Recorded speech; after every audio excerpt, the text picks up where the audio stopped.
राधे राधे। मेरा पूरा नाम अमित राज चौहान है। सब प्यार से मुझे राज कहते हैं। मेरी उम्र 26 साल है।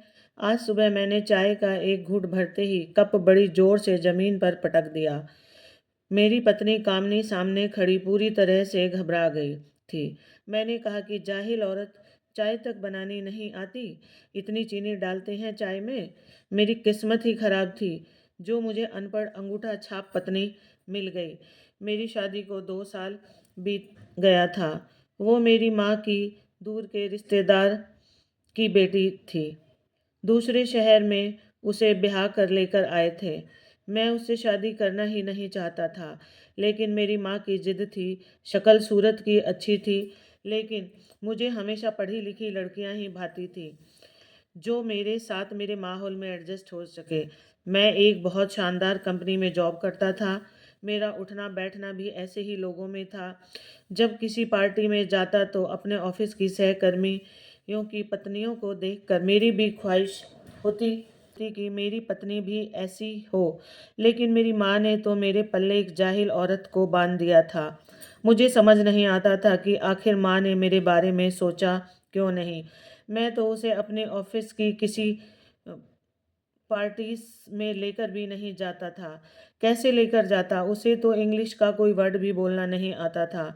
मेरी माँ कहती कि तुम्हारे लिए तो मैंने हीरा पसंद किया था, पर मैं नहीं जानती थी कि तुम इसकी कदर नहीं करोगे। मैं अपनी माँ का मजाक उड़ाने लगता कि हीरा होता है अंगूठा छाप। एक अनपढ़ होने का ताना देता रहता था, लेकिन उसने कभी भी पलट कर मुझे जवाब नहीं दिया था। बस सर झुकाए किसी मुजरिम की तरह मेरे सामने खड़ी रहती थी। कुछ नहीं कहती थी मुझे। वो कभी भी एक आंख नहीं भाती थी। ना उसका पहनना ओढ़ना मुझे पसंद था। मेरी पत्नी खाना बहुत अच्छा बनाती थी। जब से उसे ये पता चला कि मुझे आलू के परांठे बहुत पसंद है, वो हफ्ते में एक बार ज़रूर बनाती थी। जब मैं ऑफिस के लिए निकलने लगता तो वो टिफ़िन रेडी करके देती थी। एक बार वो कपड़े प्रेस कर रही थी कि मेरी फेवरेट ड्रेस उससे जल गई। यह देखकर वो बहुत ज़्यादा परेशान थी। लेकिन जब मैंने अपनी ड्रेस शर्ट जली हुई देखी तो मुझे इतना गुस्सा आया कि मैंने थप्पड़ उसके मुंह पर जड़ दिया। मेरी माँ फौरन अपने कमरे से बाहर आई और कहने लगी कि ये क्या कर रहे हो? क्या तुम जानवर हो? मैंने कहा, माँ, इससे कहे कि दफ़ा हो जाए मेरे सामने से, वरना मैं इसका हुलिया बिगाड़ दूंगा। उसके दोनों गालों पर मेरी उंगलियों की छाप पड़ी हुई थी। मेरा गुस्सा किसी तरह कम नहीं हो रहा था। मेरी माँ कहने लगी, वैसे तो तुम हर वक्त इसे जाहिल होने का ताना देते हो, लेकिन पत्नी पर हाथ उठाकर जलालत का सबूत तो तुमने दिया है। मैं अपने ऑफिस के लिए निकल गया। एक खूबसूरत लड़की मेरे ऑफिस में जॉब कर रही थी। वह पढ़ी लिखी थी, खूबसूरत थी और फिर मुझसे हंस हंस कर बातें भी करती थी। वो मुझे बहुत अच्छी लगने लगी थी। अगर मेरी शादी कामनी से ना हुई होती तो जरूर मैं हिना से ही शादी करता। मैं बात बात पर कामनी को डांटता रहता था, चाहे उसकी गलती होती या ना होती। वो चुपचाप मेरी हर बात सुनती थी। कभी कभी तो मुझे लगता था कि जैसे वो पत्थर की बनी हुई है, वरना रोज इतनी बेइज्जती कौन बर्दाश्त करता है। कुछ दिनों से मेरी माँ बहुत ज़्यादा बीमार थी। कामनी उसकी सेवा अकेले ही करती थी। कुछ दिन बाद माँ हमें छोड़कर इस दुनिया से चली गई। आज ऑफिस जाने से पहले कामनी ने बस जूते पॉलिश करके रखने में जरा सी देर कर दी थी और मेरा पारा हाई हो गया था। मैंने उसे बहुत मारा। मुझे लग रहा था कि मैं घर जाऊंगा तो वो मायके जा चुकी होगी, क्योंकि आज मैंने उसे बहुत मारा था। लेकिन जब मैं घर गया तो परांठों की खुशबू आ रही थी। मैंने खाना खाया, कमरे में आया तो मेरे सर में दर्द था। कामनी किचन का सारा काम समेट कर जो कमरे में आई तो काफ़ी थकी लग रही थी। लेकिन जैसे ही मैंने कहा कि मेरे सर में दर्द है, तो फौरन मेरे पास बैठकर मेरा सर दबाने लगी। तभी मुझे अपने माथे पर नमी महसूस हुई। ऐसा लगा जैसे मेरे माथे पर पानी की बूंद गिरी हो।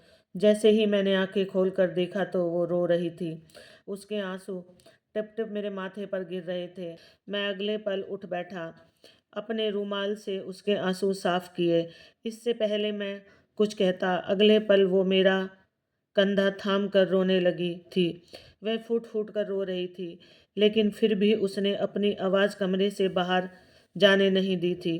रोते हुए कहने लगी कि मुझे माफ़ कर दे, आप मेरे साथ वैसे रहा करें जैसे बाकी पति रहते हैं।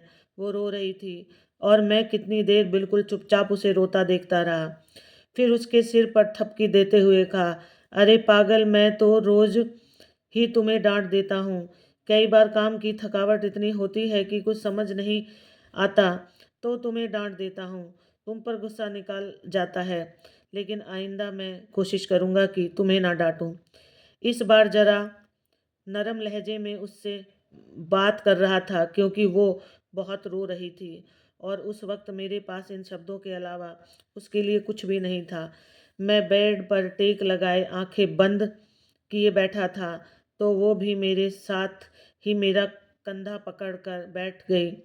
उसने अपना सर मेरे कंधे पर रखा हुआ था, फिर आंखों से आंसू साफ करते हुए कहने लगी कि आपको पता है, आज सुबह आपने क्या कहा था?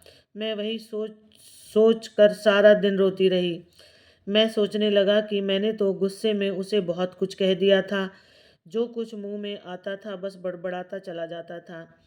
हर वो लफ्ज़ यूज़ करता जिसमें उसकी बेइज्जती कर सकूं। लेकिन ना जाने उसे कौन सी मेरी बात बुरी लगी हो। मैं कहने लगा कि पता नहीं क्या कहा था, बताओ मैंने क्या कहा था। इतना सुनना था कि वो कहने लगी कि आप सुबह गुस्से में कह रहे थे कि तुम्हें हमेशा हमेशा के लिए छोड़ दूंगा, तुम दर दर की ठोकर खाती फिरोगी। इतना कहने के बाद वो सिसकी थी। इस बार उसकी आंखें से आंसू जब गिरे तो मैं थोड़ा घबरा सा गया। मैं भी गुस्से में न जाने क्या से क्या बोल जाता था, लेकिन अगले पल उसे बहलाने लगा कि देखो, वो सब गुस्सा होता है, ऐसा कुछ नहीं है। मैं उसकी थोड़ी बहुत तारीफ कर रहा था ताकि कम से कम वो रोना बंद करे। अगली सुबह जब वो उठी तो बहुत खुश दिखाई दे रही थी। चेहरे पर हल्की सी मुस्कुराहट थी। उसने मेरे लिए नाश्ता बनाया। आज मैं भी खुश था, लेकिन उस दिन जब मैं ऑफिस गया तो वहाँ पर हिना जैसे मेरे ही इंतज़ार कर रही थी। जैसे ही हमने काम पूरा किया और बॉस वहाँ से गए तो मैं अपनी पत्नी के ख्याल में खोया हुआ था। तभी हिना मेरे पास आकर बैठी, कहने लगी कि तुम जानते तो हो ना, मेरे घर वाले मेरा रिश्ता तय करना चाहते हैं। आए दिन कोई ना कोई लड़का मेरे लिए रिश्ता भेज रहा होता है। अब तुम बताओ मैं क्या करूं? तुम मुझे लेकर सीरियस भी हो या सिर्फ टाइम पास ही कर रहे हो? मैंने हिना से की बात सुनी तो अगले ही पल किसी पानी के बुलबुले की तरह कामनी मेरे होशो हवास में गुम हो चुकी थी। मैं कहने लगा कि कैसी बात कर रही हो तुम? अरे मैं बिल्कुल सीरियस हूँ। तुम जैसी लड़की के साथ ही तो मैं अपनी ज़िंदगी गुजारना चाहता था। इतना सुनना था कि वो कहने लगी, तो आखिर कब तक मैं अपने माँ बाप को टालती रहूँगी? मैंने उसे यकीन दिलाया कि बस हम बहुत जल्द दोनों शादी कर लेंगे। मुझे कामनी का तो कोई डर नहीं था। अरे उसकी फिक्र ही किसे थी? सिर्फ अपनी माँ की वजह से मैं आज तक हिना से शादी नहीं कर पाया था।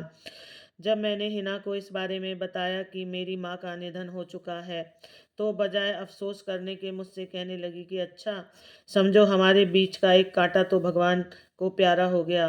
देख लो, वो भी चाहता है कि हम दोनों एक हो जाएं, तभी हमारे रास्ते में आने वाले सभी कांटों को खुद ही हटा रहा है। वह मुझसे इस तरह बातें कर रही थी और मैं बस चुप हो चुका था। अब तो मेरी माँ जिंदा नहीं रही थी। मैंने हिना से कहा कि हम शादी कर लेते हैं, लेकिन उसके घर वाले भी ना माने। कहने लगे कि हम पहले से शादीशुदा आदमी के साथ तुम्हारी शादी नहीं करेंगे। हिना कहने लगी कि मैं तुमसे तभी कोर्ट मैरिज करूंगी जब तुम पहली पत्नी को तलाक दे दोगे। मैंने फौरन हामी भर ली। उस दिन जैसे ही मैं घर में दाखिल हुआ तो घर में मुझे पकौड़ों की खुशबू आ रही थी। मैं अपने कमरे में गया। मेरे सर पर सिर्फ हिना सवार थी। मैं कमरे में ही था जब वहाँ पर कामनी आई। उसने एक हाथ में प्लेट में पकोड़े पकड़ रखे थे और दूसरे में चाय का कप उठा रखा था। लेकिन मैंने अगले पल उसे अपने पास बिठाया और उसके हाथ में तलाक के कागज़ थमा दिए।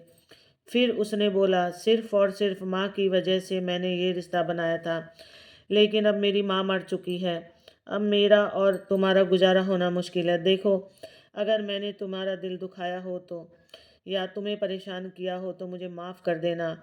मैं इसके बाद सिर्फ़ उसे इतना कह पाया था कि अपने भाई को कॉल करके बुला लो, मैं जा रहा हूँ। मैंने वापस पलट कर नहीं देखा कि कामनी किस हालत में खड़ी है, क्या कहना चाहती है। मैं उसे उसी हाल में छोड़कर वहाँ से चला आया था। हिना मेरा इंतज़ार कर रही थी। हिना बहुत खुश थी। हमने एक साथ अपनी ज़िंदगी गुजारने में कई ख्वाब देख रखे थे। 2 दिन बाद जब मैं वापस अपने घर आया तो सब कुछ वैसे का वैसा ही था। हर चीज़ सलीके से पड़ी हुई थी। किचन में गया तो कढ़ाई यूं ही पड़ी थी। पकौड़ों का मसाला जो उसने बना कर रखा था, एक तरफ पड़ा खराब हो चुका था। पकौड़े भी ऐसे ही ट्रे में पड़े थे। अपने कमरे में आया तो हर चीज़ वैसी की वैसी ही पड़ी थी, लेकिन यहाँ पर कामनी नहीं थी। शायद वो मायके जा चुकी थी। मुझे बेड पर रिपोर्ट पड़ी हुई दिखाई दी। मैंने जब जाकर उस रिपोर्ट को खोला तो जैसे मेरे जिस्म में करंट सा दौड़ चुका था, क्योंकि उस रिपोर्ट में लिखा था कि कामनी प्रेग्नेंट है। मेरा तो जिस्म काम चुका चुका था, लेकिन बहरहाल मैं हिना के साथ खुश था, क्योंकि वो खूबसूरत थी, जवान थी और भला की हसीन थी, जॉब भी करती थी। हम दोनों एक ही कंपनी में जॉब करते थे, लेकिन अब मैं 4-5 दिन तक एक सूट पहने रखता था। मुझ कोई मुझसे ये कहने वाला नहीं था कि ये सूट बदल लो, गंदा हो गया है। मैंने नए प्रेस कर के रखे हैं, वो पहन लो। पहले जो मनपसंद खाना बनता था वो बनना बंद हो चुका था। अब हिना पहले जैसी खूबसूरत नहीं लगती थी, क्योंकि मुझे कामनी की आदत हो गई थी। हिना से तो मैं ऊंची आवाज़ में बात तक नहीं कर सकता था, डांटना तो बहुत दूर की बात है। मेरी ज़िंदगी अजीब उलझनों में घिरती चली जा रही थी। मुझे अब कामनी बहुत याद आती थी। काश मैं उसके साथ ये सब कुछ ना करता। 3 साल बाद एक दिन रोड पर मुझे अचानक कामनी मिली। उसे देखकर मैं खुद को रोक नहीं पाया था। उसके साथ एक छोटी सी लड़की भी थी, जो बिल्कुल मुझसे मिल रही थी। मैं उसे देखकर तड़प गया। मैंने उससे पूछा, ये मेरी बेटी है ना? उसने कहा, हाँ जी, ये आपकी ही बेटी है। मैंने उसे प्यार किया। फिर कामनी कहने लगी, गुड़िया यहीं पढ़ती है और मैं यहाँ पर आया की जॉब कर रही हूँ। मैंने बड़ी हिम्मत करके दूसरी शादी के बारे में पूछा। कामनी कहने लगी, मैंने दूसरी शादी नहीं की, पास ही किराए के घर में अकेली रहती हूँ। मैंने हाथ जोड़कर कामनी से कहा, मुझे अपनी गलती का पछतावा है। मैंने तुम्हें छोड़कर